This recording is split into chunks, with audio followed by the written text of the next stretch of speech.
Welcome to the 81 podcast. It is your host, Asif Ali. I'm joined today by Austin Wild Indoor, pro, semi-pro, and LA Harper JUCO wide receiver and rapper. I believe it is Brandon Pablo Jackson. And your Yes, stage sir. name, and let the listeners know what your stage name is. My stage name Pablo Allah. Pablo Allah subhanahu wa ta'ala. So it's great, man. All right, how you doing today, Ben? Man, I'm good. Appreciate you for having me too, man. 100%, 100%. So how was your New Year's? It was pretty good. I've still been working mostly, but it was good for the most part. 100%, 100%. Obviously, with New Year's 2021 is kind of with Wednesday. I mean, it ain't been that much of a fucking drop off since what we seen last year, bro. It's just crazy. Yeah, So yeah, that's it's true. crazy. True. Okay. So yeah. All right. So yeah, we're gonna start off with the early life and your beginnings, and so pretty much go from there. To kind of get to where you got to today. So kind of, was football your first sport? And I believe you're originally from Houston, right?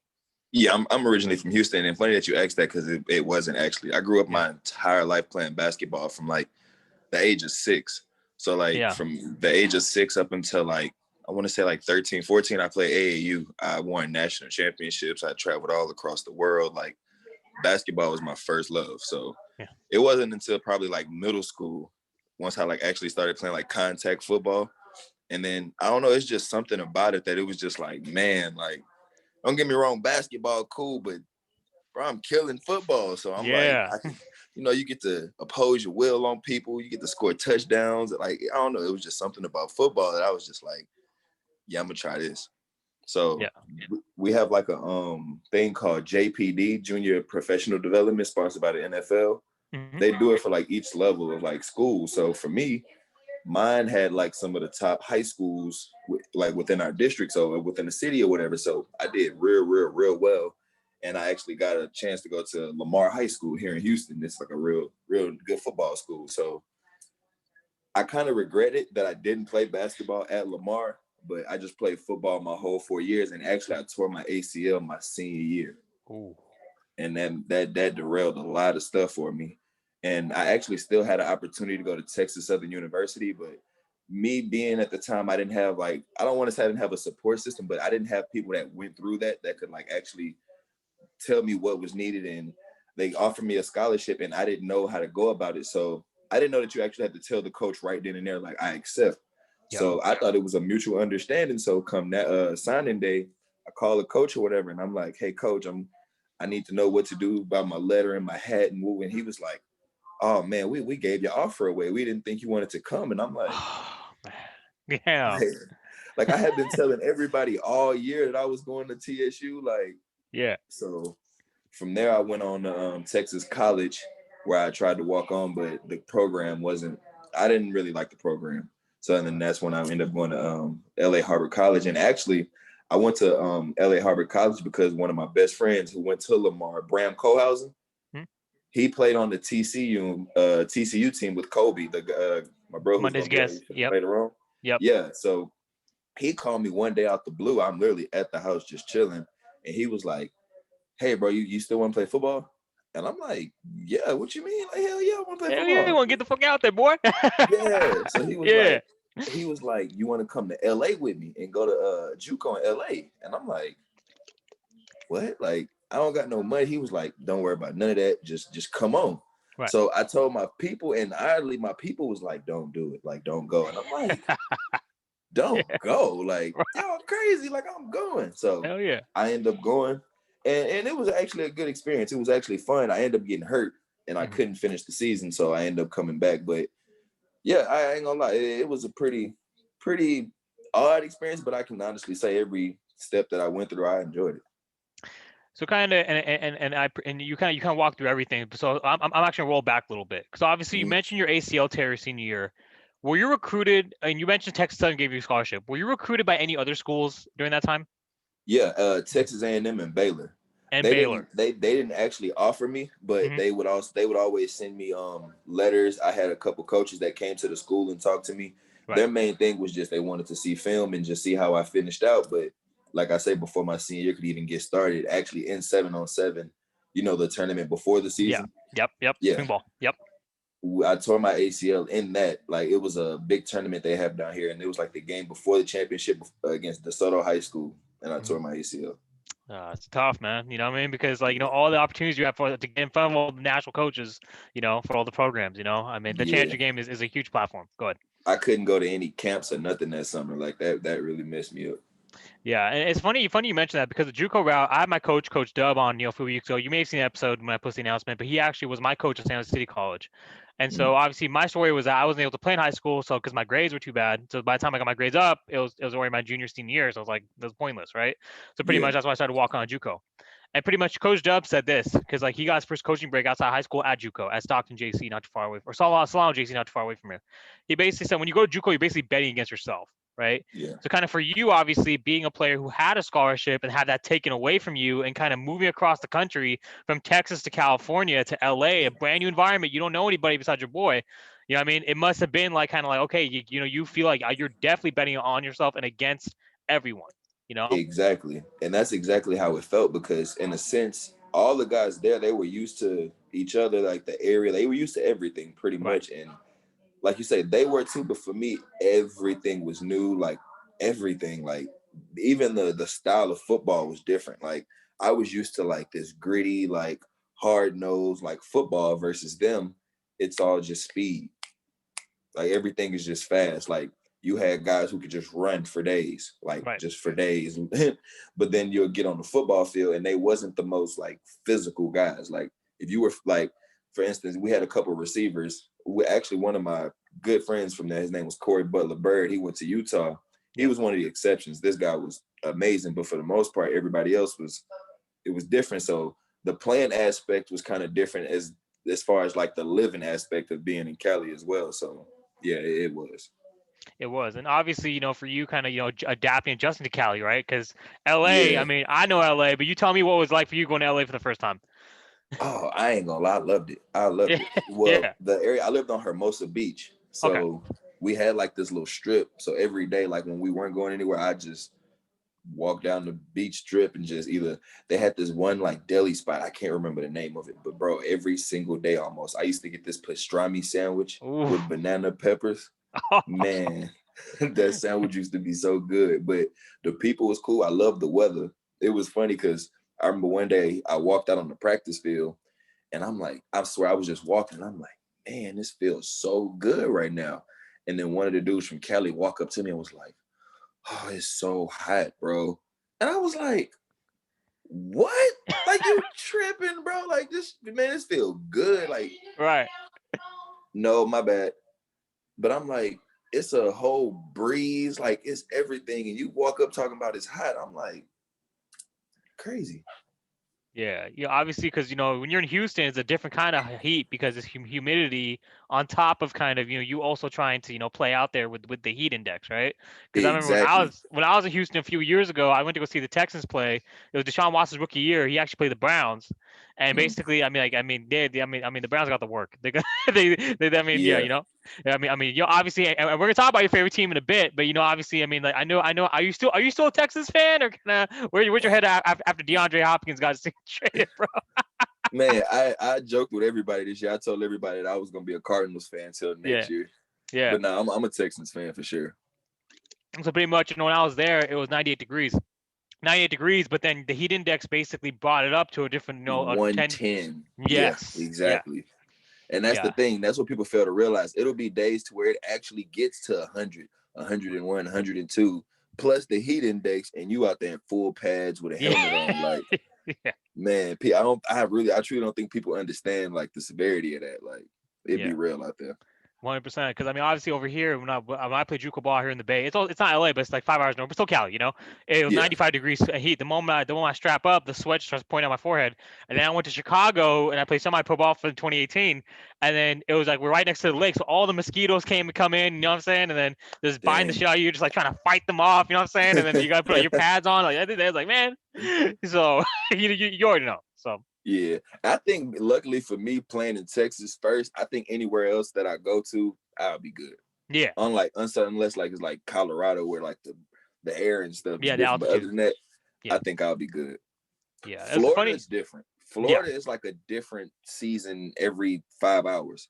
right. Feel like And pretty much, my coach, Coach Dub, who I keep referencing, he went to Tulane from Fresno State, and Hmm. he's like over there, he's like the South, like them boys are just ready. You know what I'm saying? Like same thing, Yeah, obviously, you from the South because football is, I mean, oh, especially in Texas, you can attest to this. Like Texas football, you went to Lamar High School. I'm not sure how big the stadium is, but it's almost like collegiate size, right? Like it's almost like, the atmosphere for sure at my yeah, school was like, yeah, we had pep rallies, the whole nine. Like, yeah, it is, and yeah, especially now that it's gotten bigger, it's a lot more schools that's like that now. So yeah, fact. it's for sure like college. For sure, like college, so you already got the Like experience. honestly, there's some high school teams, and I hate to say this because people be like, "Oh, he full of it," but it's a couple of high school teams that could beat a couple JUCO teams. Oh, I'm sure. Bet. That's a Like bet. Yeah. we'll run through them Mhm. easily. And to that point, I mean that's all that's perfect segue. How did your experience at Lamar prep you for LA Harbor?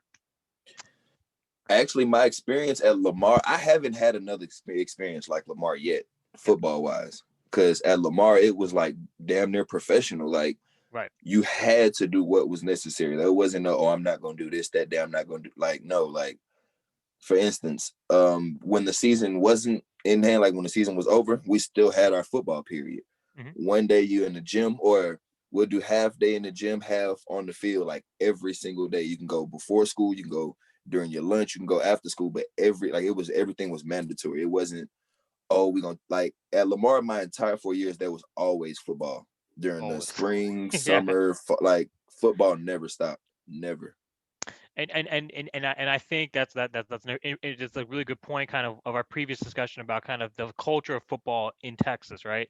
Yeah. It really it's a lifestyle. It's lifestyle. And when I went to UT Austin to visit kind of the big school, but even the smaller schools, I mean, I coached Gabe Martinez, who's actually there for West Texas Warbirds.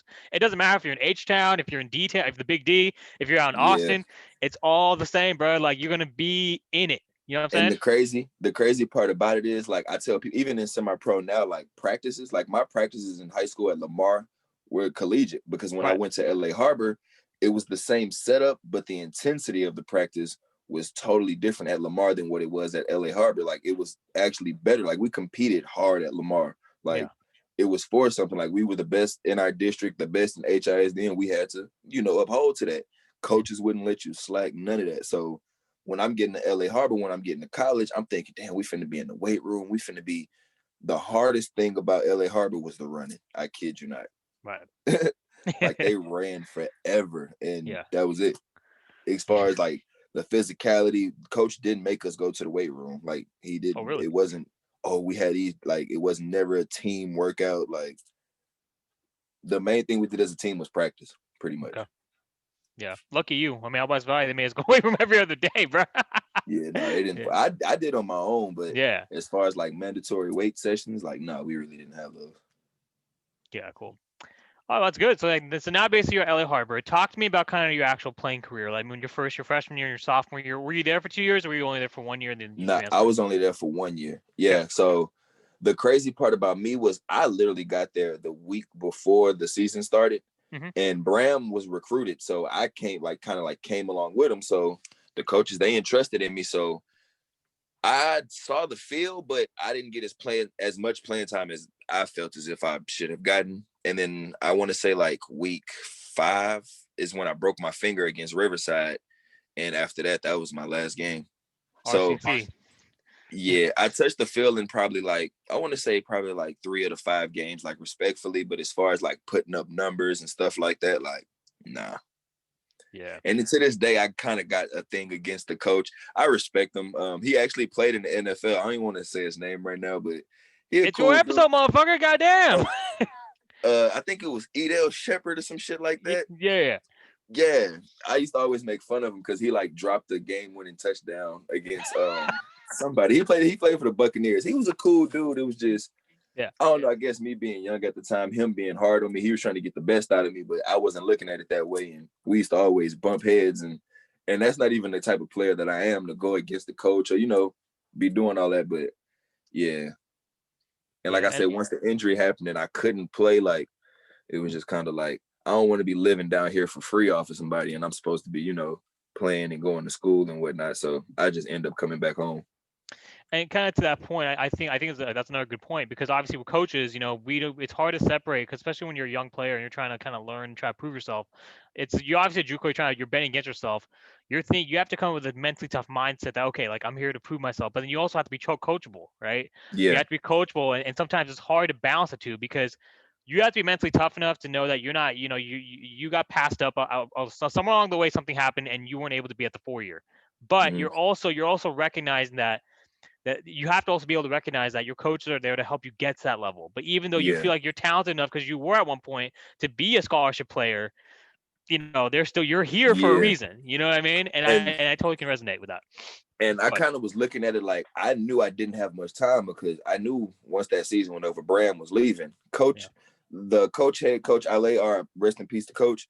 He asked me, he was like, "Man, you can stay here, you can team up with some of the players, get an apartment, woo, woo, woo." But I wasn't looking at it like that. I was like, even if it's not to a D1 or something, at least let me build up at least enough film to where I can go back to Texas and be, in a better situation versus being stuck in California where it's like that's far from my family. They really didn't have too much opportunities to be able to help me like that. So once I saw like, damn, it's like I'm gonna be stuck here another year. It was like, I don't know, like yeah.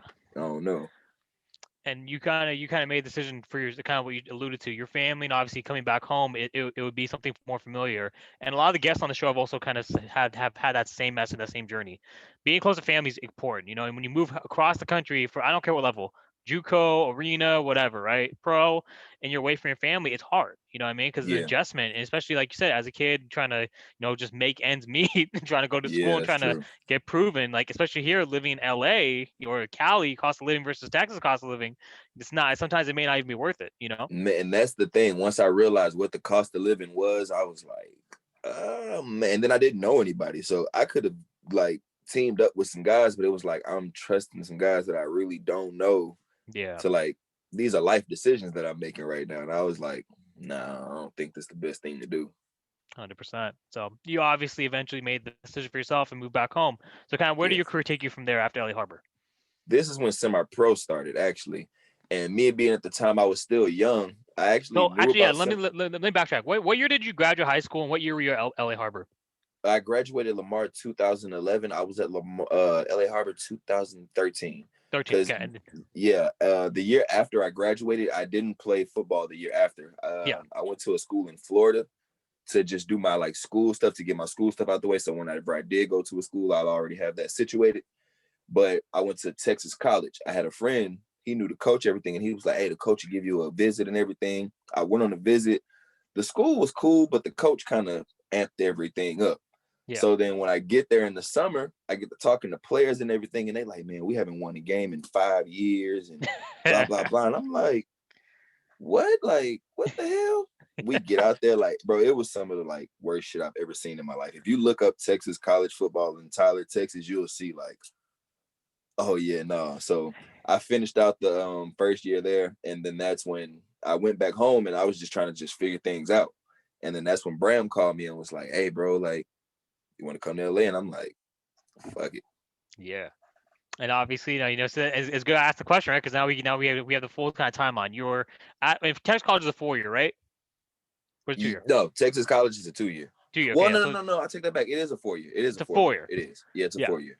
Yeah, so Yeah. you went to a 4 year. You're gonna walk on, maybe earn a scholarship, but then you obviously saw kind of how uncompetitive the program was, and then And then you it wasn't even the thing about it. It was that too, but some of the like guys that was on the team that were upperclassmen, I would ask them and they would be like, "Yeah, I've been here since a freshman. Yeah, I've been trying to get out, but coach not really helping me." Coach was mainly trying to keep his players so he can build a competitive team versus getting them out to go, help them out. So I was like, yeah, no, I'm not finna stick around for that. nah, and obviously I think it was best for you to kind of obviously go again cross country and get that experience of playing JUCO out here in Cali, and Yeah. I mean, and I mean you what's your perception of your run at least from your college career, because your college career stopped around that point, so kind of how do you reflect on your college career, you know? Man, it sucks because honestly with my football career, it was a lot of missed opportunities. I feel like it Right. was a lot of things that could have went a lot differently, but at the end of the day, you got to be kind of just be satisfied with it. I don't have any regrets really because there was a lot of things that was out of my control, like me tearing my ACL. I couldn't do anything about that. I had a bunch of people who used to be like, "Oh man, you shouldn't have did that, or you should have did this," and I'm like, how would I know? You act like I did it on purpose, but Yeah.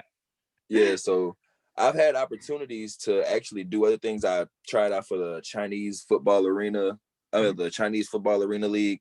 That was pretty cool. That was a good experience. And as far as the college, it's hard because I really didn't just get the college experience that I wanted. So, but just the atmosphere and meeting new people and going to different places, you can't beat that because I saw some stuff that I probably would have never been able to see before. So 100%. And that's what you cherish. You focus on the positives, kind of with the experiences you gain from it, and all even yeah, even negatives. Reflect on it. You said like those are life lessons. You know what I mean? yeah. And that Because helps still to shape this day, I got friends from those experiences that'll go with me being. till it's over. You know what I'm saying? And that's exactly it. The same thing with me. Like my JUCO years, like I mean, my sophomore year was my best year, but we went 0-10. But like some of my friends from that team, and they ended up cutting our program 2 years later. But my Damn, friends from that team are still my best friends to this day. You know what I mean? damn. And so that's pretty much, I mean, it is what it is, I mean, but kind of Yeah, to your point, sometimes, you don't really, like you said, you don't get to choose what cards are dealt to you, but you basically roll with them, yeah, as they come. exactly. So Exactly. And once all of that happened, like for a while, I thought about getting into coaching. I actually did coach a little league team at one point, but it's a lot of things you learn from all the shit I learned as a player from coaches. Like you could take that and build on it yourself. So as far as football, I play semi-pro now, but in the end, I do see myself as far as like coaching or being like a trainer or something. 100%. But now, actually, no, but now we're going to get into semi-pro. So you're done with JUCO, you come back home. Now this semi-pro starts around 2013 or 14. What year is that? I believe it was 2013. Like it Okay. was the same year that I left LA Harbor, like that spring That spring. is when Okay. I started. So, So, and that was actually crazy because I always heard about it, but I never knew exactly how to get into it. yeah. And I had a friend, he was like, "Hey, bro, I know a semi-pro team. My cousin play for him. They practicing at this park." So I was like, all right. And at the time I was playing quarterback. Yeah. So I show up to the practice and I killed it. And the coach was like, "Man, we want you." Woo, woo. It was the Texas Lone Stars. So, and shout out to the Texas Lone Stars too, Coach CB, Mama Boykins, and the whole staff. I love everybody over there. Like they're Shout my out, baby. people. Yeah. So I played my first year with them as quarterback, and I learned a lot. Man, I Yeah. learned a lot, Yeah. so much. We actually got to the conference championship my first year with the Texas Lone Stars. Wow. Then after that, I met a whole group of guys from that. We ended up calling ourselves Two Live. So it was probably like me and probably like 6, 7 other guys. After that year, we was like, let's go like build on something because the Lone Stars they was moving on. They was like, I don't think they were having a team. It was something. We was like, we need to like go build on something with us. So we all moved to a team called the Texas Blazing Bulls. Mm-hmm. First year we went like, I think I want to say we went like 7-3. Mm-hmm. And it was so crazy how we end up like losing out the playoffs. If you know semi-pro, you know semi-pro crazy as hell. Like, Yeah. bro, in semi-pro, for those who don't know, some of the craziest shit can happen in semi-pro. So Tell him, Pete, baby. we get to the playoffs. Yeah. We show up to the game. We got like, well, I think we were short like 2 refs or shorter ref. Right. So we sitting there waiting, and the other team was like, you know what? We just gonna go ahead and play the game. Like if the ref show up, he show up. We just gonna go ahead and play the game. Right. We won the game.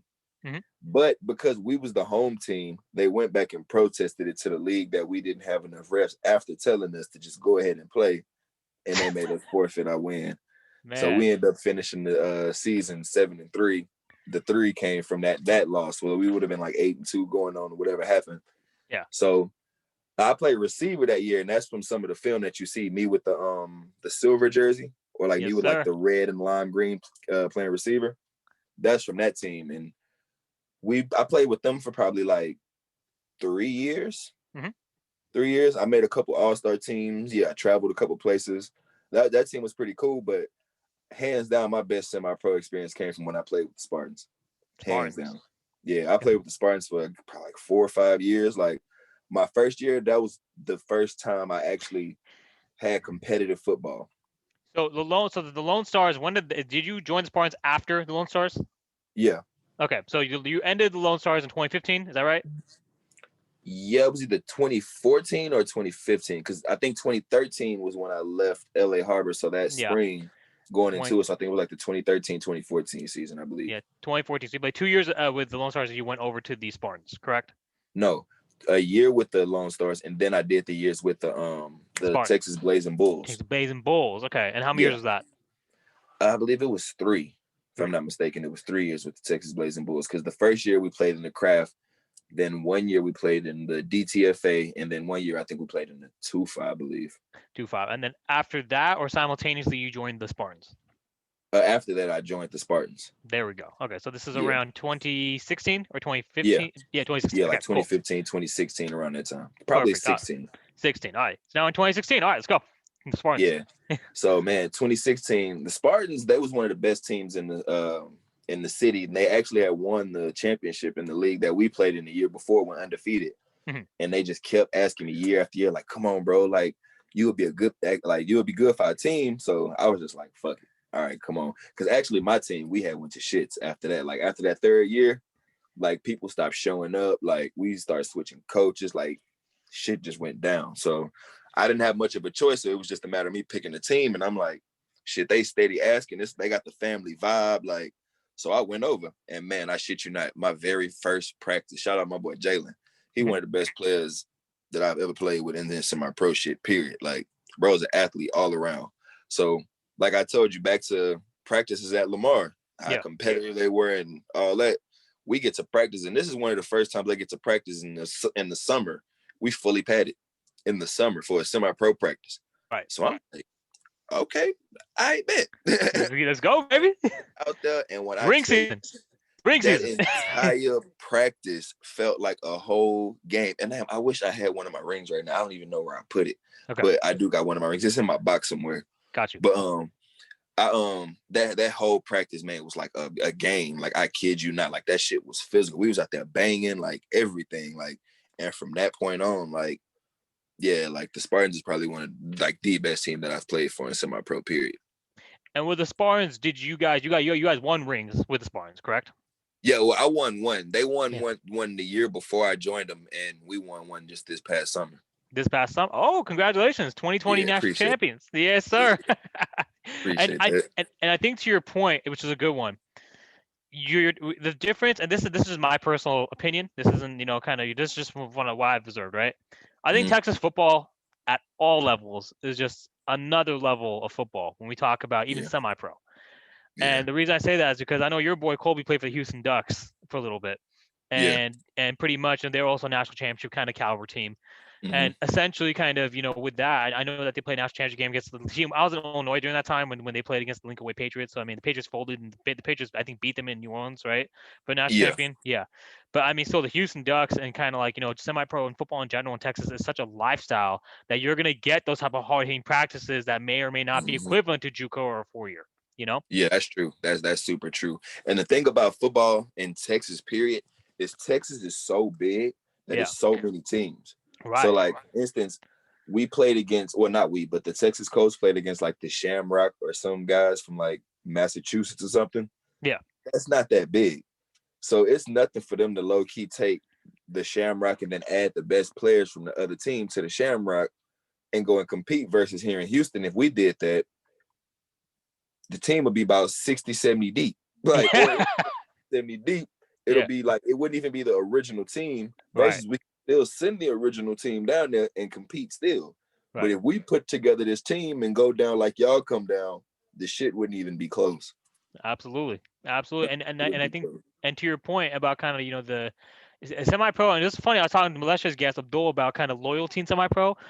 Loyalty don't mean shit. And because think about it, in pro sports, people, motherfuckers get drafted and they leave the team that drafted them. You know what I'm saying? And so when semi-pro motherfuckers, they talk about loyalty, it's like, what do you mean loyalty, bro? Like, I mean, we're trying to win. You know what I mean? And it's, I mean, at the end of the day, it's still football, but it's also kind of, you're playing for your own.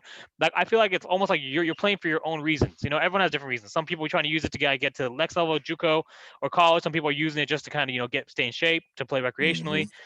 Some people, go ahead. And that's kind of what I got into it for, because the Lone Stars, they was like, yeah, we can get you back into college. We can do this. But I didn't know that college coaches don't respect semi-pro film. Right. So when I went into it, I'm like, all right, I'm going to do this year, get up all my film. And actually, I got off. Well, I didn't get an offer. I got accepted into Kilgore and Blinn. But Blinn. Yeah, Kill Shout Guard out Blade. Cam Newton. You know, our boy Brandon Pablo Jackson got accepted into Blinn, 2009 national champions. Go ahead. Yeah, but when I contacted the coaches and stuff, and I was telling them about the film, and they was pretty much like nah, we can't use this. Like this like this ain't Fucking nothing shit, pretty boy. much. Like, and Come I'm on, like, man. You know. damn. So had I went, I still could have went and walked on and stuff, but I was just like, again, I don't know if I could take this chance because at this time I done went to like 3 different colleges. Like my mom and them like, all right, look, I'm done. Like you got to figure this shit out on your own. Like if you gonna go, then go. But I mean, I can't do too much more. So I mean, it was cool, but I was just like, nah, I'm good. So I just stuck with the semi-pro in hopes that I could go to like arena or something like that. But honestly, you kind of get lost in semi-pro.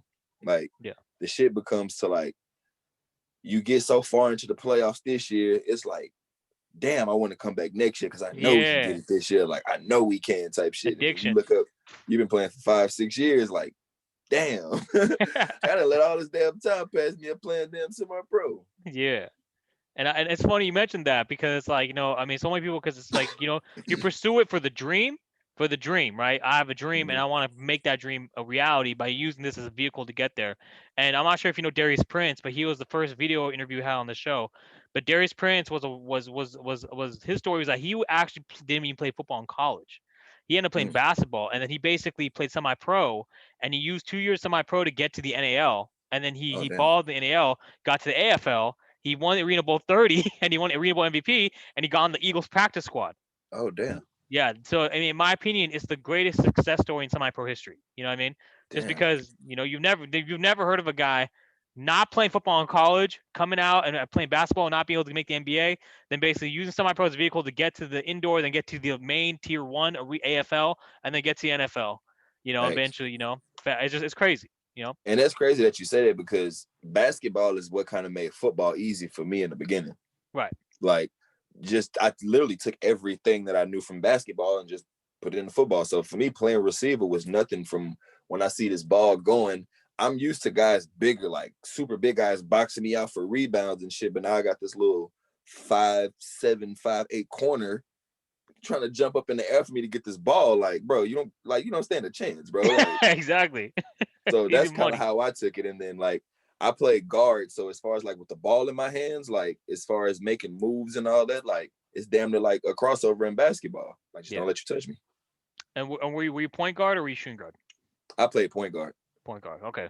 Yeah. Then killer crossover. Well, AI. in AAU you kind of go both ways, but my main position was point guard because I like to facilitate. Like I can get to the rim easy and facilitate easily.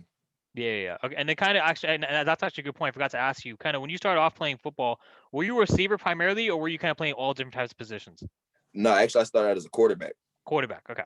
Yeah, I started out as a quarterback, and actually at Lamar we had like 6.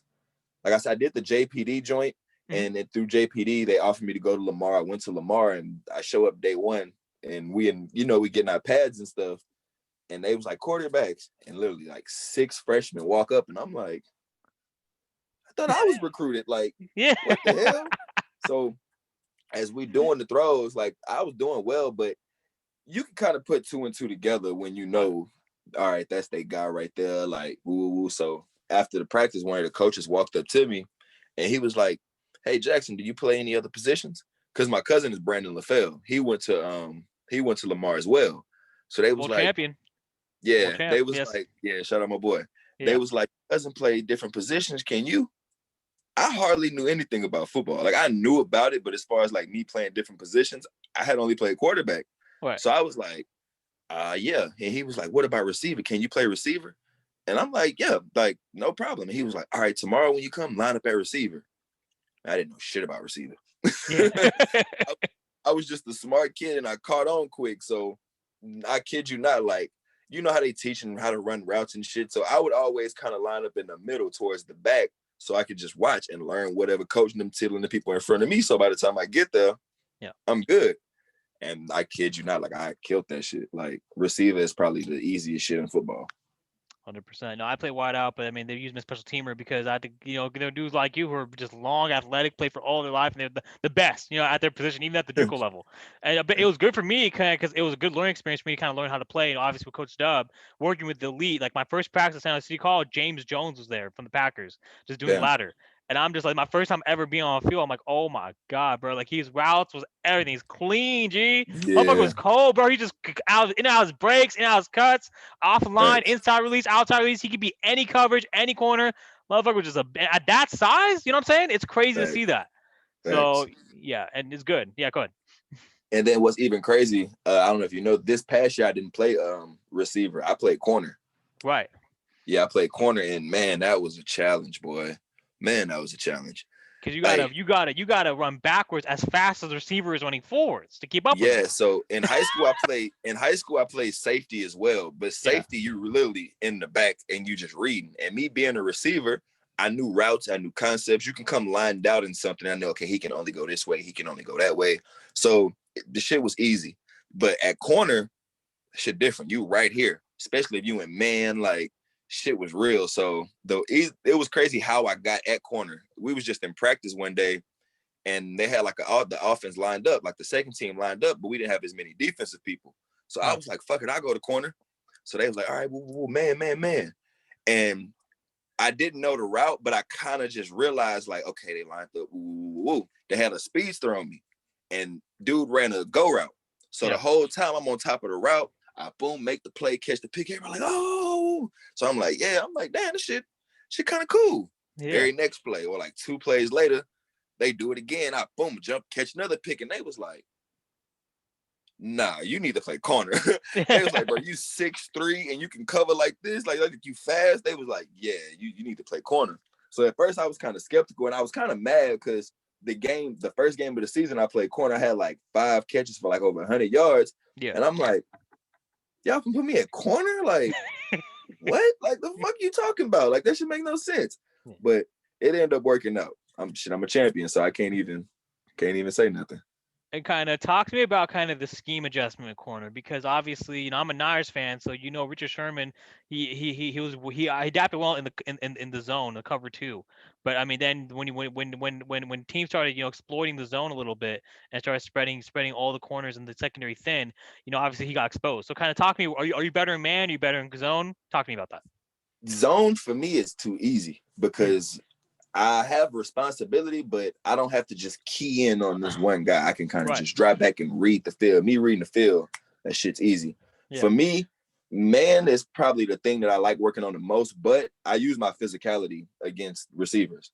Right. So I know for a fact if I can beat your ass for these little 5 yards that you got, make it hard as fuck for you to get to this 5 yards behind me, quarterback not even looking your way no more type shit. Right. So yeah, basically, I just that was probably the biggest thing as far as scheme wise, was just figuring out ways to use my advantage as a corner, a big corner at that.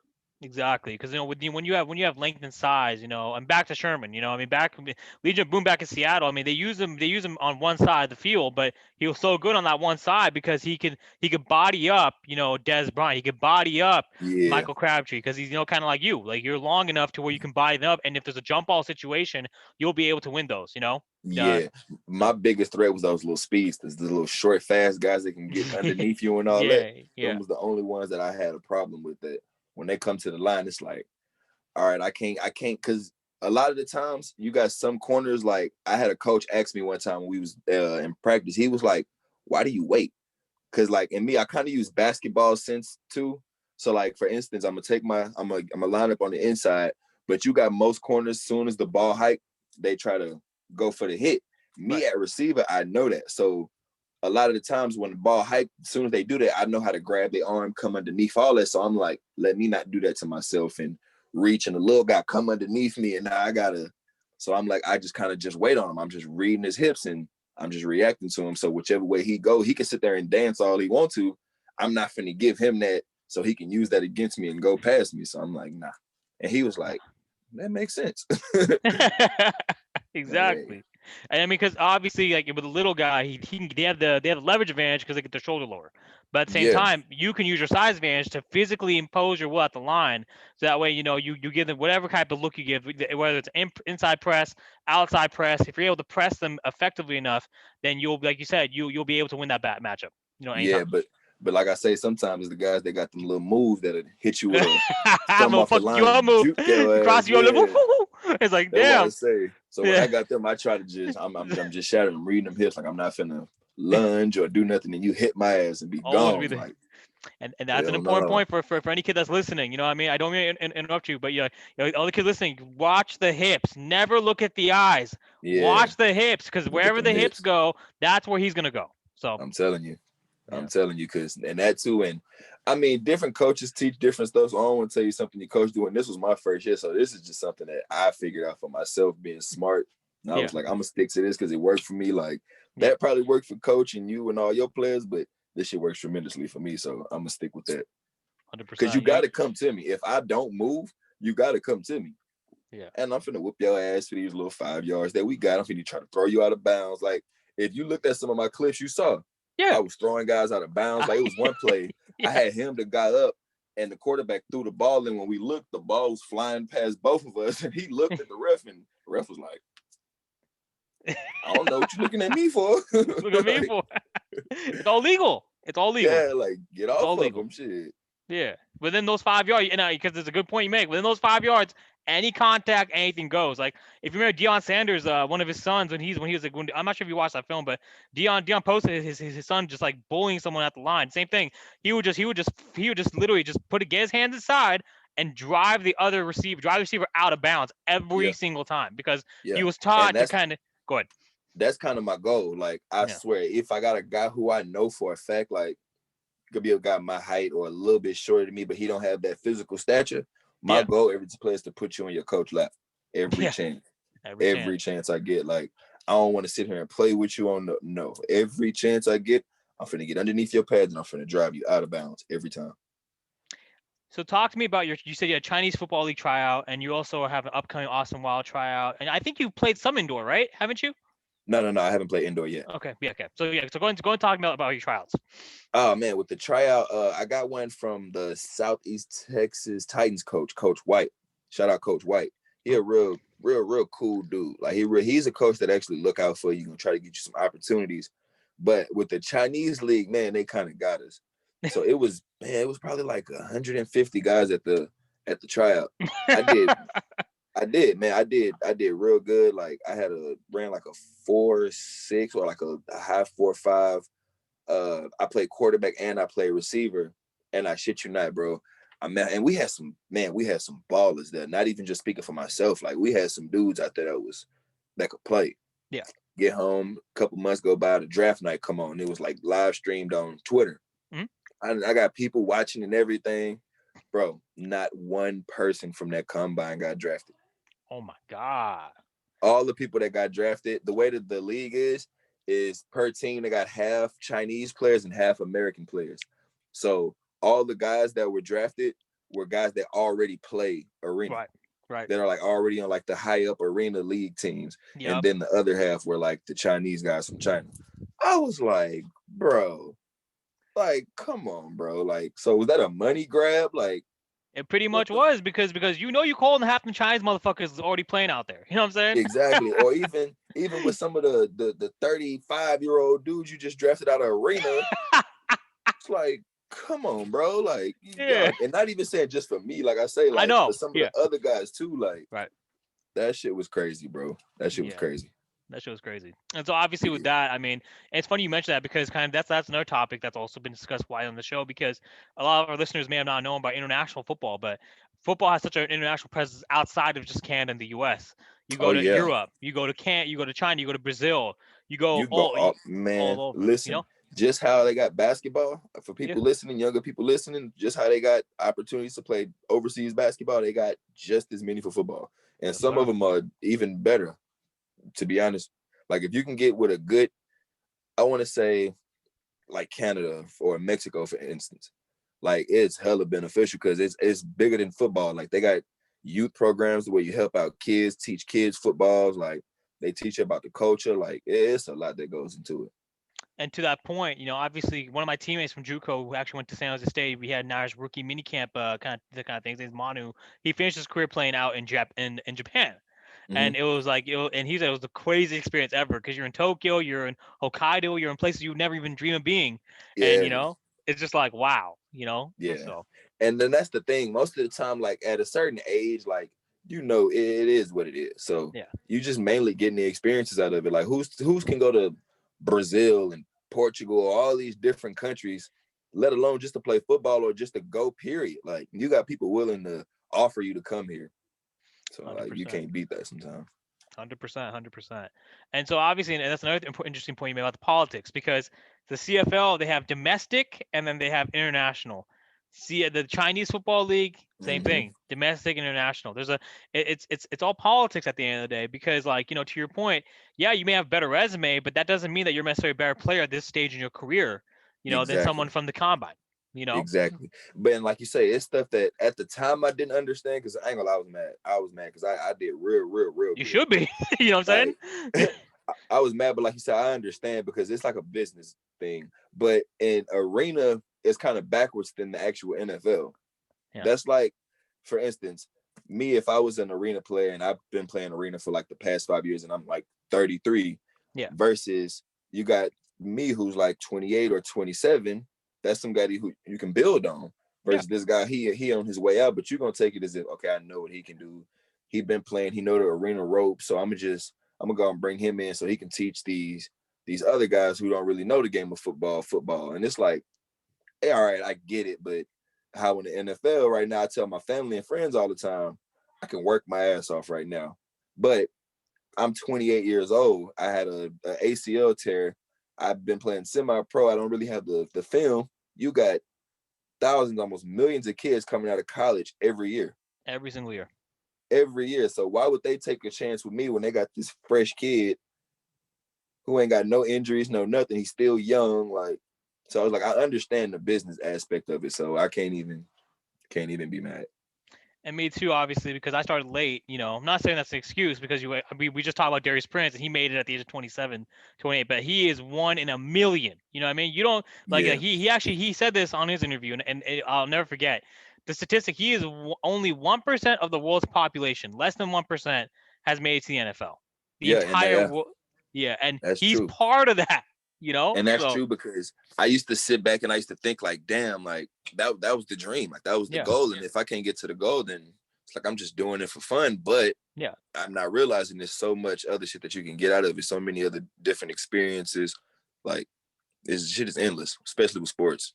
Not even It, just football, just sports in general. 100%. And that life lesson is kind of what you said. Kind of the lesson that you take away. It's not necessarily like it's funny. It's funny you said that because the same college team I mentioned went to play in Japan. Manu, he actually posted not too much. Shout out Manu if you listen to this. He basically posted on IG that it's like you're taught kind of what you said at a young age. Okay, I gotta make the NFL and I gotta be successful, make it big. Otherwise, I'm a failure.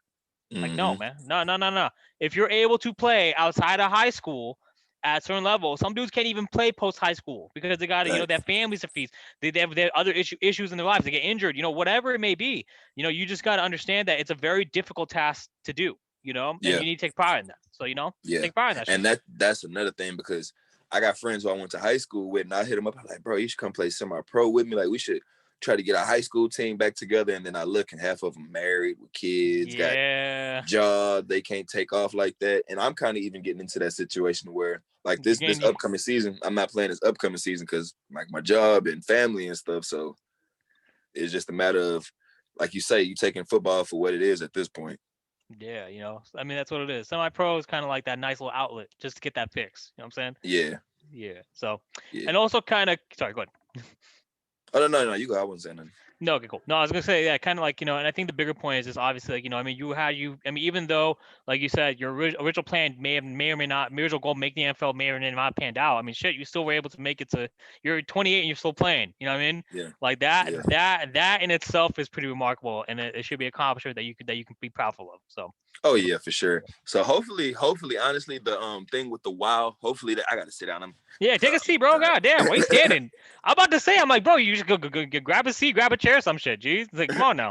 Because my girl, she in the other room working, so I ain't want to disturb her. Yeah, So I got you. I got you. Yeah, yeah. But yeah, hopefully the trial with the wild go well, because that'll be a good opportunity, and I appreciate my boy Kobe for helping me out with that. So, man, if that go, that'll be like another thing checked off the list. Me being able Yeah. to play arena football. Yeah, because I mean, I got to play arena football. So here's my story. Kind of you. I had a combine invite with I invited SaberCats, San Jose SaberCats back in the AFL. If you're familiar with them, they're around here. And then I was invited to them after my sophomore season of JUCO. I went there and I got cut. And then basically they had a AIF, the AIF League, American Indoor League. They basically started a team out here at Stockton Wolves. They saw my film. The coach called me. I went to their trial. Then I got cut. Then I find 2012, and now it's my third time. I'm like, all right, the team rebranded like Cal Eagles. I'm like, fuck, man, this is okay. But all right. Then I came in and I had my tryout. It was bound to me one other dude. He had better numbers than me, but they saw my effort, and they're all like, you know what, we're gonna give it to you as long as you promise to come. And lo and behold, the rest is history. That's this one right here, Hey, Cal Eagles, baby, West Conference congrats. champions. Hey, appreciate you, brother. Actually, no, let me show you what it says on the side. So, special teams player of the year. Oh damn, that's live. Yeah, yeah. See that That's shit? live as hell. Yeah. So, I but can't wait for mine to come in from the one that we just got this summer. oh, It's crazy because I just texted the group chat yesterday with some like the little eyes, like, and yeah. he was like 4 to 6 weeks. I'm like, bro, like, damn. Like you ready to hop on the podcast and be like, You feel exactly. me? Like, but like I said, my all-star ring somewhere in here. I just don't know where I put it. For sure, for sure. That's cool, bro. I mean, I think like you've had a great career football wise, and now you're in rapping, right? That's how you're for 9 to 5, right? So kind of talk to me about your rap career, talk about your stage, and talk to me about that. I'm really interested. Oh man, the rap thing is kind of crazy. I didn't even expect to become a rapper. Like I Yeah. used to do it with my little brother, and people used to always be like, "Hey man, we need another song," or they used to just always repost my music, showing me how much they liked it. So I was like, let me try. Like, let me actually try to take it serious. Like, go to the studio, do shows, and man, when I say it took off, it took off. Like, it got to the point where I was doing shows. Well, I don't know if you know about it, but the Revention Center, White Oak Music Hall, I opened up for Lil Flip. Like, Ooh. yeah, like it got crazy. I was on a radio station one time. I did a freestyle on a radio station, had an interview. Well, I've been on a couple radio stations. Like, it got big. I ain't gonna lie. Yeah, it got big. Obviously now here you are. You're still able to manage that out with your playing. Well, you're kind of. I think you're kind of waning out of the playing. Maybe you're still playing, but kind of not. I mean, if you get into Austin Wild Indoor, then you might. Yeah, the thing Yeah. I'm focused. I'm trying to focus on the indoor thing right now. If the indoor Yeah. thing go for me, then cool. But like as far as semi-pro, I like I said, I'm taking a year off from semi-pro this year. Yeah, because semi-pro. I mean, bro. I mean, you're paying way too much money just to get out there. You know what I'm saying? And I'm Like, still young. Like I just want to get my financials and my like I'm good at light in life, but I just want to take it to another level. Like I'm 20, exactly. almost 30. Like I want to be good, like good, not still worrying about this, and this plus semi-pro. Like, nah.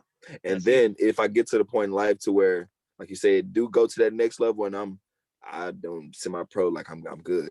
Like I'll fuck around and just own the team, or go help somebody that own the team or something. Yeah, easy. Help out and give back like that. You know what I mean? Yeah. So, yeah. But my thing is little league. I always want like either not even to own, but just like coach a little league team. Yeah, and you already have experience doing that, so you could probably translate that. So yeah. And I think kind of to your point, I think obviously now with rapping, also kind of we talk about your future endeavors. Kind of, my situation was pretty similar to yours, because when I was 29, I played when I was 20. I actually, so after I got this ring, mom was like, get a real job, get your ass back to school, kind of like what you said, like your parents like, they're out, man. Like, I got you, shit. And I went back to school. I got my career now in IT consulting, which is what I do with my 9 to 5. I have my own business, so I have a bunch of contracts. But essentially, I do that, and pretty much now, with that, then I essentially then kind of took a break from football. Then I got a job. I finished my master's, moved to Chicago, and I started then to find out that arena's still big out in the Midwest and the East Coast and the South, right? So I mean, basically, like in the Chicago Falcons, I walked on there. My first experience ever playing semi-pro, but it's crazy because we got to scrimmage against some of the indoor teams. So teams I used to play against when I got this boy. You know what I'm saying? Oh damn, And that's crazy. yeah, it was live as fuck. The West Michigan Ironman, G. I'm like, oh my god, dude, they got NFL players on the squad getting paid. I'm like, bro, you know what I'm saying? Yeah. So the experience was live. You know what I'm saying? But kind of, but like, go ahead. That's why I'm saying I'm hoping to at least just get that experience, because like I've played, like you said, in Cowboy Stadium and all that, but I know arena is totally different, and everybody be like, man, it's different from real football. But me being me and me knowing me, like I'm ready. Like that's nothing. I'm not tripping over. Yeah, no, you No definitely not. wall, no nothing. You taking away players, like you taking players off the field. Shit, that's making it easier for me. I got less people to worry about. Exactly. You know what I'm It's saying? like playing. To me, it's like playing 7-on-7 with pads. Like I could be wrong because, like you said, I've never really just had the experience of playing true arena, but I like physicality. So the Yeah. hitting and all that, I'm not worried about that. Yeah, see, for me, it was definitely an adjustment because obviously, like with the sometimes you have to play in like where there's like the plexiglass, the bare, kind of the bulletproof glass on top of the Yeah, wall, and then like when you're wearing and the moment that you're the impact when you hit it with your pads and then you like it just flows your whole. It took me a while to adjust to that, but obviously, but now they made it so like the original wall now there's enough like kind of padding, kind of like so where yeah, you just go over, kind of like I think you saw To when he was playing for the Wranglers, back in 2012. yeah, He just went over, so it's easier. yeah. So like that's why I say it's different. It's something I never experienced, but like I said, as far as sports, I'm good No, going you into got it, back bro. to You got the sports. side. I know. We know you got it. Yeah. On Yeah, A1 podcast, you heard it first, man. Pablo Allah, aka Pablo Brandon Jackson, Brandon Pablo Jackson, motherfucker. He's about to become an AFL All Star, baby. yes, sir. On me Yeah, for real. on me, baby. So. mm. So now let's talk about sports outside of kind of your career because you had a very good career. Everyone who follows me has seen your highlights on when I posted to my story and Oh on yeah. IG. Yeah, so no, you good. All right, so they know we know Pablo. We know Pablo. All right. So now let's talk about actual sports because now we got NFL wildcard weekend coming up.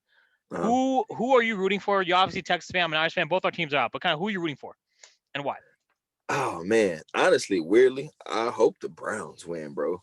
I Yeah. want the Browns to win, like on some like odd, weird stuff. Like that'll be Yeah. so dope to see the Browns win, bro.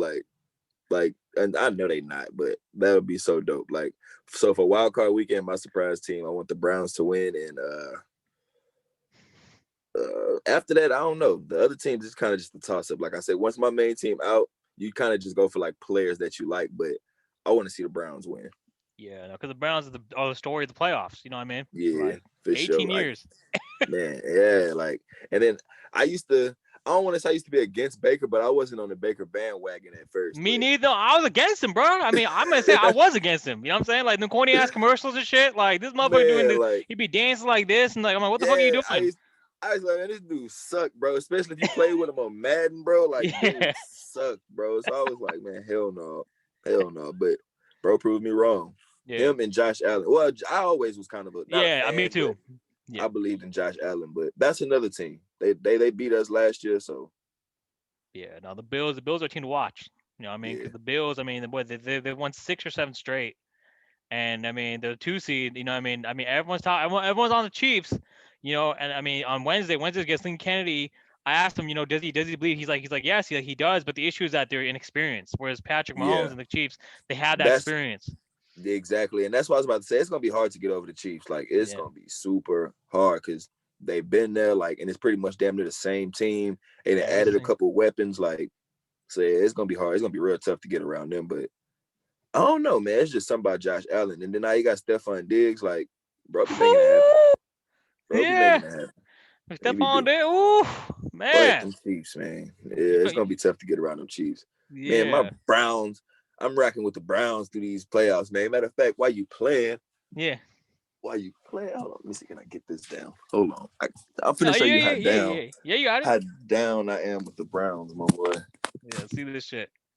Oh, we got the number 2. Hey, man, this is going on IG.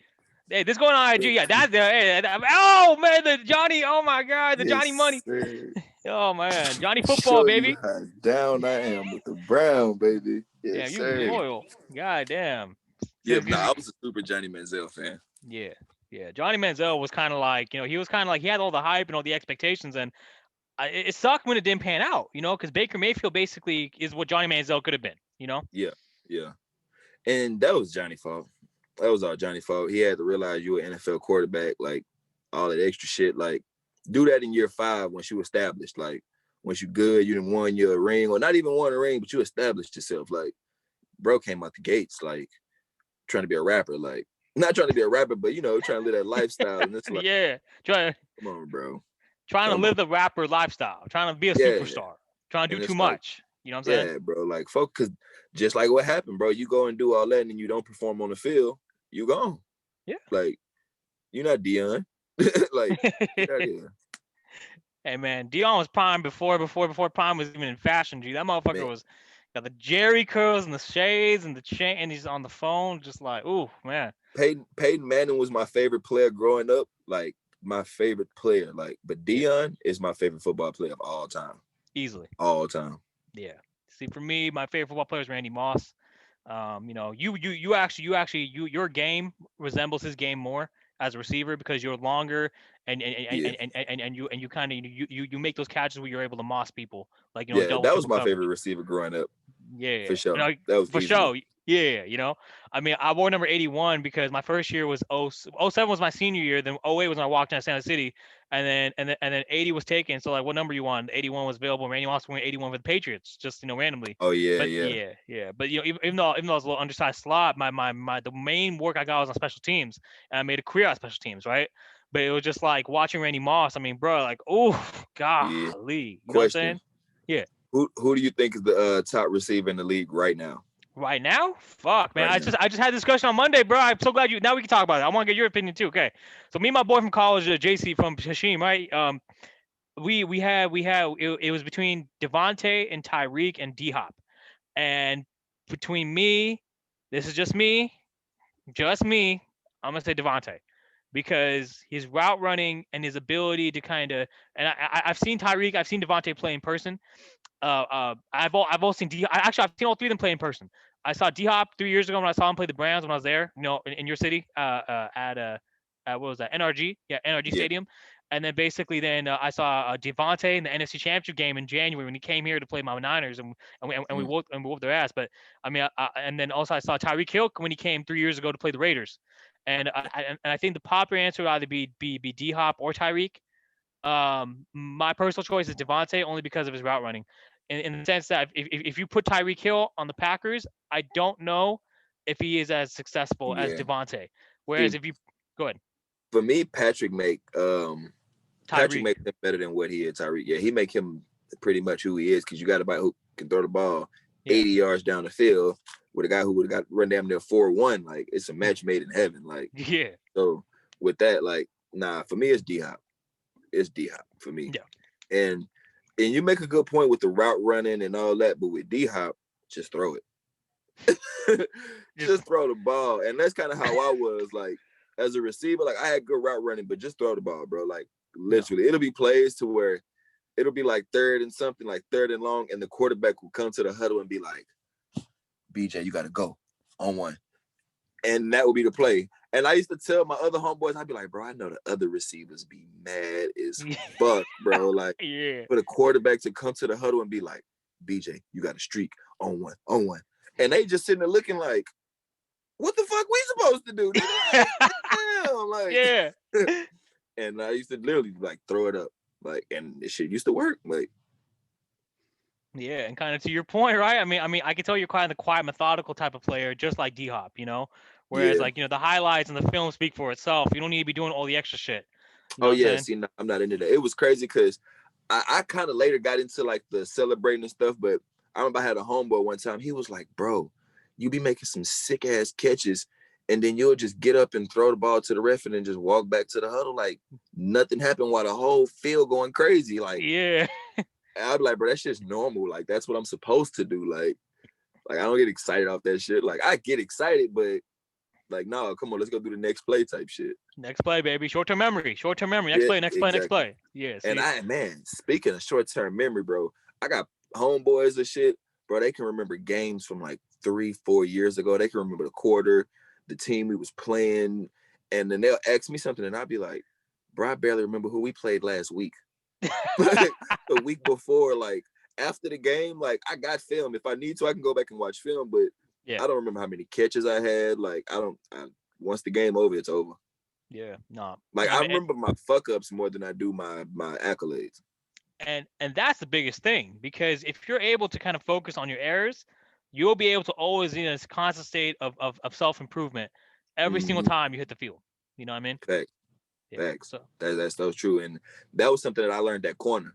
yeah. Because at corner, I was like, I can try to just do all the stuff that I know I do, but then it's gonna be times where you fuck up. So like during the Super Bowl, I had an interception, almost took it back, but then I also gave up 2 big ass catches. Yeah. So we won the game, but I was so still mad as fuck that I had gave up them 2 catches, and everybody was like, "Nigga, you a champion! Like, fuck Yeah. that! Like, you had a pick and blah blah blah." And I'm like, "Yeah, bro, but I gave up 2 big ass catches. Like hell no, bro. Like to this day, bro, like them 2 catches still bother me. Like I gave up Yeah. 3 catches all year. One probably like 2 or 3 weeks before the Super Bowl, and then those 2 all So year. and when you say Super Bowl, you mean the semi-pro national championship bowl game, right? Well, I don't know if they considered that one the national championship, but for here in Texas, we were the only people, like the The, only the, the league. league the league championship. Yeah, we were the only league running last year in Texas, so I guess you can call it state champions. State champion, yes. The semi-pro Yeah. state. Okay, yeah. State championship game. Yeah. The I Texas wish they Super Bowl. gave us an invite so we can go to Florida or National. somewhere and go look at somebody. Yeah, no, I mean, because that's the thing, bro. I mean, like, y'all got Texas is the football state. Like, I mean, I don't understand how teams and no disrespect to any of my teammates who listen to this in Chicago or anything like that, but like if y'all was gonna go to Florida, I mean, it would be a different level of competitiveness, and that would help improve the game so much more because Yeah, exactly. It you know, would. yeah. Go ahead. Honestly, man, I know they got I forget the name of the league. It's MSFL. one league, GDFL, I believe. Mm-hmm. They actually travel. Like it's teams that go from state to state and play. But man, I think we really should get like a league similar to the NFL to where players travel like week to week or like Yeah. whenever they can to go and play against teams in different states versus just playing against the same dudes every week, year after year after year. Yeah, because then at that point, it just becomes a groupie kind of community, you know? And that's exactly what it is, bro. Like you can still have your little sub leagues, but get one main league like that we travel, we go play against hell, Dallas, San Antonio. Like we can start out playing all the Texas teams first, and then like for playoffs or whatever, go and travel against the state teams. But this me playing against the guys that live on the other side of town or my friend that stayed next door to me, we on 2 different teams type shit. Like that shit don't make sense. Yeah. That shit makes no sense. Because you ain't gonna get better. They ain't gonna get better because y'all know each other. You know what I'm saying? Exactly. Like me and Kobe was cool as hell when we was on 2 different teams. Yeah. It wasn't just till this past year that we both played for the Spartans.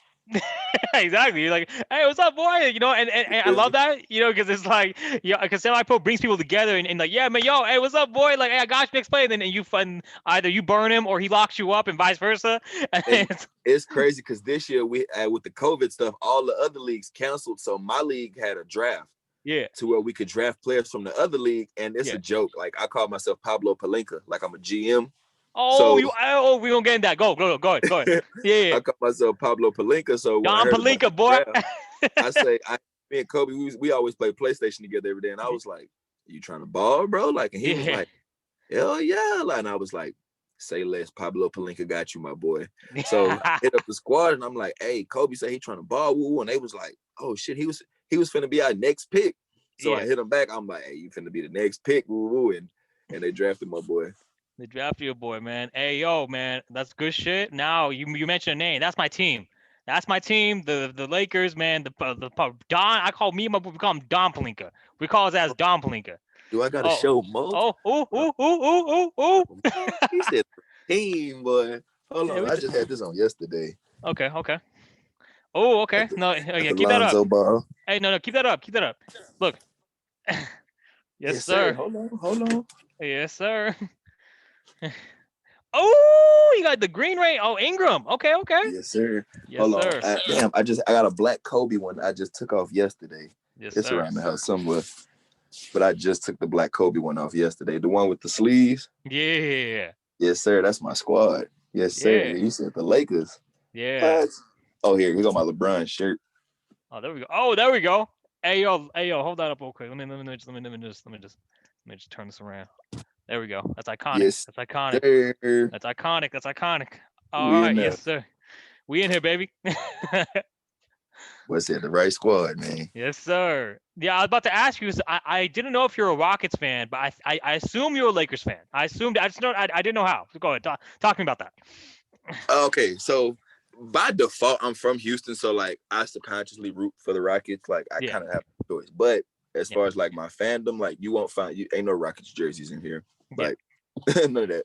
yeah, So like I told you, I was when I was young growing up, I played basketball. My big brothers, they all played basketball. So I always was watching basketball, ESPN, old stories, like so like for me learning the history of basketball, Showtime was like the shit to me, like Magic Johnson and all them. Like it was just something about that. Me as a kid, always watching them old tapes and not tapes, but like stuff on TV.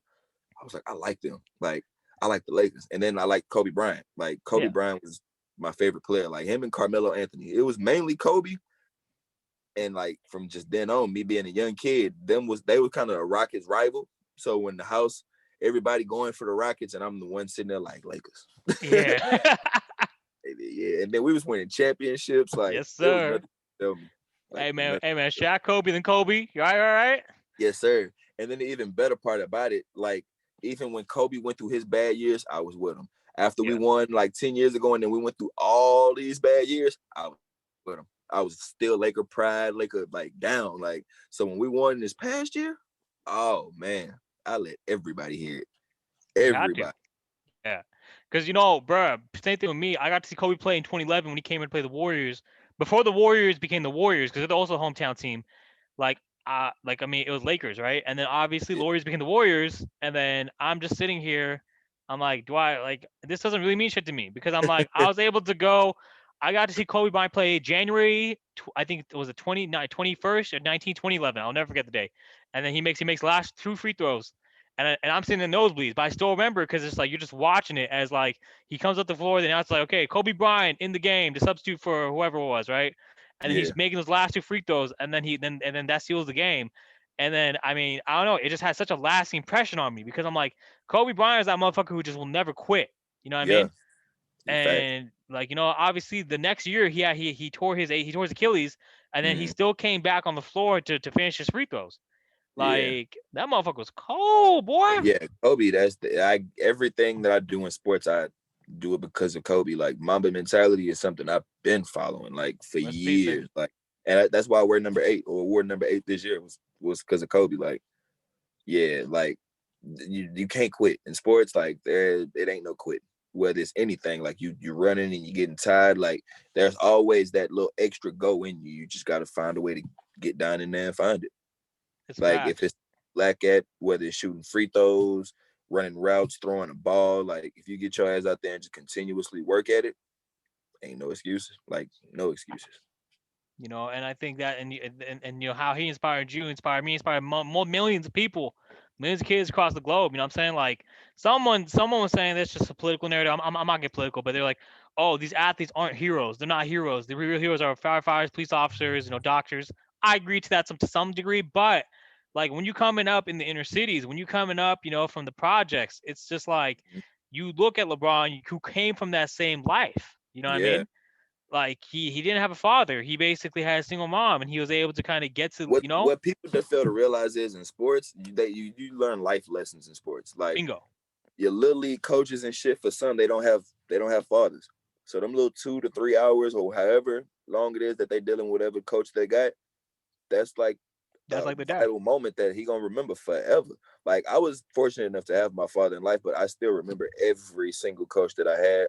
Still remember some of the lessons that they taught me, Same here. even Right. from Kobe. Like I go into situations or like you could be dealing with something and it's like you can't make no excuses because at the end of the day, you got to be the one that want it. Like if you don't want it for yourself, and can't nobody else push you to do something. Like whether it's working out, wanting a better job, whatever. Like if you don't want it for yourself, don't nobody else want it for you. And I learned that through sports, not from my parents. Like, Yeah. And that's exactly it with me too. It was like through walking on and kind of playing JUCO without having played high school. Like that was the same thing for me. It was my that was my exposure to those life lessons of kind of you gotta invest in yourself to make sure that you maximize the most for your future. You know what I mean? yeah, And I think obviously it's been successful because here we are. You know what I mean? We're on, we got a platform now to talk about this and kind of, share our experiences and our journeys. But I think kind of to your point, which is a very important one, like coaches are father figures. in the sense that, like you said, like a lot of the guys may not have their fathers in life, so they have the coach be the father. My coach, Coach Dub, he still calls me nephew.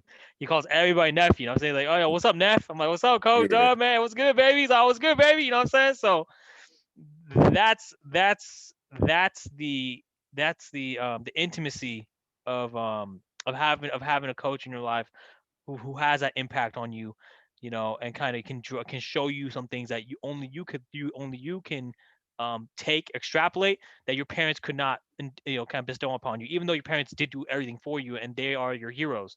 Your yeah, coaches kind of give you those life lessons that kind of help you also become a man, like yeah, not just in football, outside of football.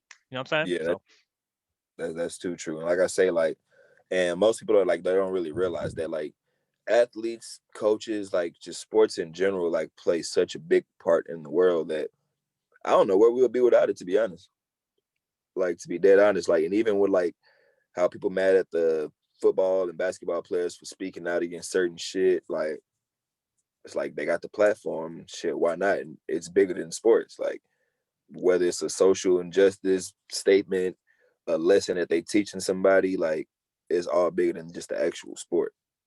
100%. Sports is one thing, but it's always focused on the bigger picture, and that's Yeah, exactly it. because I Damn, mean, bro. at the end of the day, we playing this sport for something bigger than just the sport. Like we not playing. Like we all love the sport that we play, but at the end of the day, we playing this for a better life. Like for something to come from this. Like there's no guy in this world that's gonna sit here and be like, "Oh yeah, I can go to the NFL and not care about my check." Like I just want to be NFL. Like really, come on now. Come on now. Like we all getting there to be able to change our life, our parents' life, the ones close to us, like on top of us loving this sport. Facts. No, it's facts. Because And it's gonna get people, to a point to where some players they fall out of love and be in the NFL. But you done built this lifestyle and you got so much shit going on that you gotta maintain that you gotta strap up and make this shit work for a couple more years. If not, lifestyle about to change. facts. Real facts. You know what I'm saying? So, man, So some people fortunate, some people in a good position and realize it, some don't. But like you say, you got to just go with the cards that's dealt. the gold cards that's dealt. 100%. 100%. So, man. Shoot, bro. I don't even know how to follow that up. I'm just like seeing, just like, 'cause, I mean, you just fucking, but bah, you know what I'm saying? Pablo, bro, with the words of wisdom on Friday. Yeah, your boy know a little something, something, man. Yeah, for sure, for sure. Shit. Well, shoot, man. What else? I mean, I don't know, any closing thoughts for listeners, viewers? Kind of, what's the story for 2021?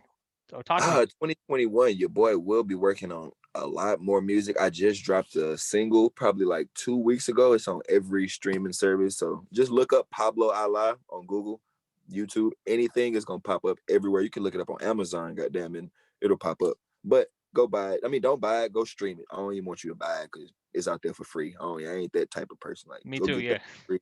Go jam if you need the link, any link, holla at your boy. Football wise, hopefully January, I think 16th. Hopefully this tryout go good with the Austin Wild. Your boy can finally call himself a semi-pro. I mean, not a semi-pro, a professional football player on top of a champion. And yeah. Yes, sir. Yes, sir. I'm looking forward to it, man. Hey, we might have to have you back on if it all goes well. Just Oh kind yeah. of talk about that. Yeah. Anytime you need me on, just let me know. Yeah. Hell yeah. Need a 100%. co-host, anything. Just let me Oh know. yeah, no, for sure we going to now, cause now that we both Lakers fans, I got someone who I can finally talk to, cause all these fucking busted ass motherfuckers who got ain't understanding, you know what I'm saying? So One more thing. Who you yeah. got? Well, how you feel about the big game tonight? Lamelo versus Lonzo. Oh god, I'm conflicted, bro. I honestly, I mean, you tell me, cause I'm conflicted. I'm a fan of both. Like That's so, my thing, bro. I mean, yeah. but a small part of me, a small part, fuck that, a big part of me want Lamelo to bust Lonzo ass tonight. Yeah, exactly, G. I got my boy Jersey right here. I got Yeah, Lonzo Jersey right here. yeah. And Lamelo get off in his ass tonight. I promise you. No, I, I'm.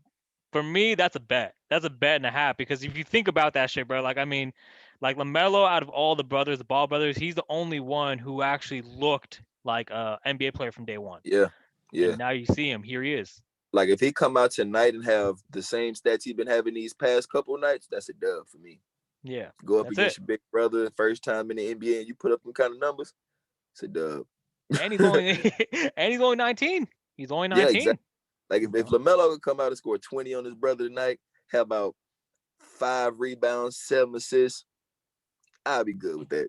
Because they not gonna win the game. Let's just cut that out now. The Hornets are about to win this game tonight, so let's take a little moral victory out of this. Something.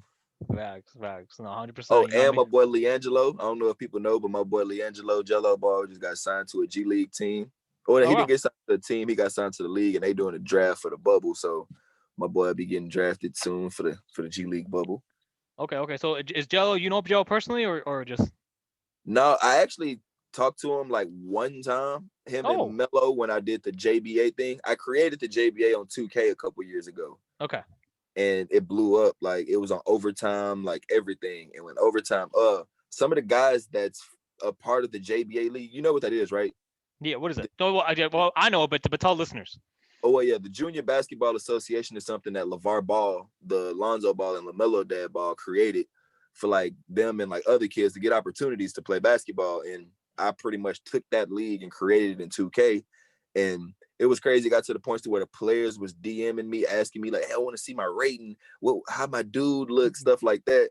And AB the Hero, a couple more guys that work with the league with some of the commentators and stuff, they was actually in contact with me. They helped me out with a bunch of stuff. Like they got me in contact with Jello and Melo. Like I had like not a conversation, but like, shot a couple words with them about the game and stuff. And yeah, it was cool.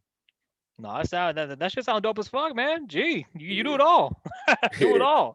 I do everything. Literally, I do make graphics. And shout out my boy Tory Graham too.